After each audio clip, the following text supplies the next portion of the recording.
This is a picture of Patrick Henry, the great American orator who once said, "Give me liberty or give me death." And I thought it very appropriate to be situated next to this picture when I talk about the appointment of Sotomayor to the Supreme Court of the United States, Mr. Obama's pick. And when I heard about her remarks about Latina women and about the subject of white men and a few other choice words, I realized that this was a controversial issue upon which there should be a comment in relation to the specific case of Lorene Donninger. Now, I've heard about her conduct in the Reese case where a fireman was disqualified basically because of his race, and I've read the comments of a number of people from Krauthammer to Buchanan, but I read the case. Here it is here. I'm going to show you. It's in the United States Court of Appeals for the Second Circuit in August 2007. This is a picture of the front page. I don't know if you can see it.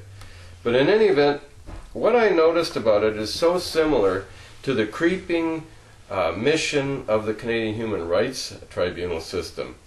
And by that I mean it's the process by which restrictions on free speech are expanding while free speech is diminishing.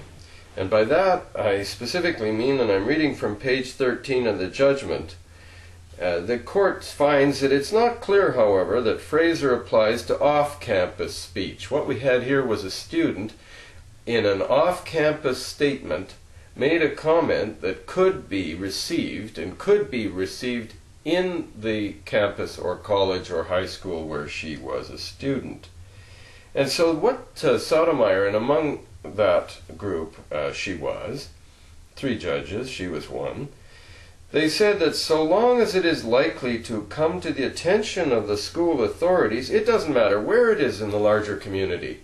And that's just like the Canadian Human Rights Tribunal's attitude toward free speech in Canada. It doesn't matter where it is situated. If it's on an American website where the statements are completely legal under the First Amendment, it doesn't matter because it's likely to come to the attention of Canadians. So we're all little school children in Canada.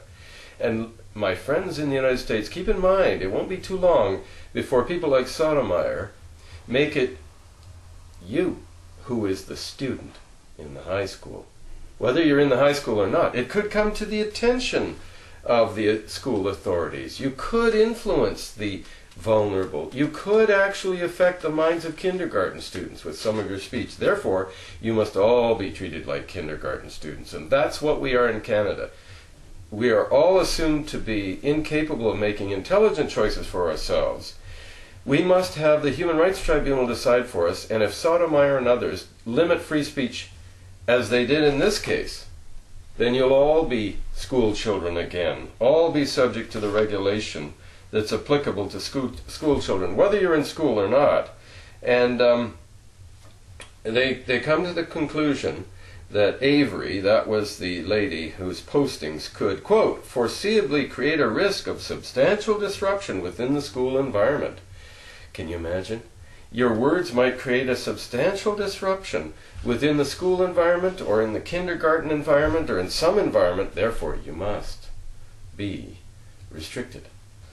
And so if it's words like, and this is what Avery used in her posting, typical young people's talk about, and I'm quoting from the judgment now, she referred to a teacher as a douchebag and suggested students should communicate with her to piss her off more.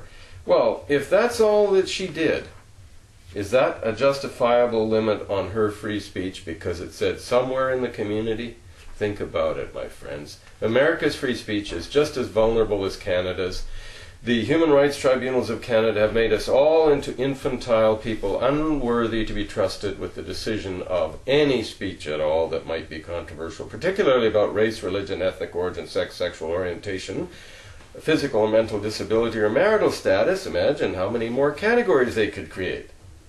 So I say, like Patrick Henry, give us liberty or give us death. Let us remember the sacrifices of our forefathers in the United States and around the world for freedom of speech. And let us remember, no one else is going to protect it for us.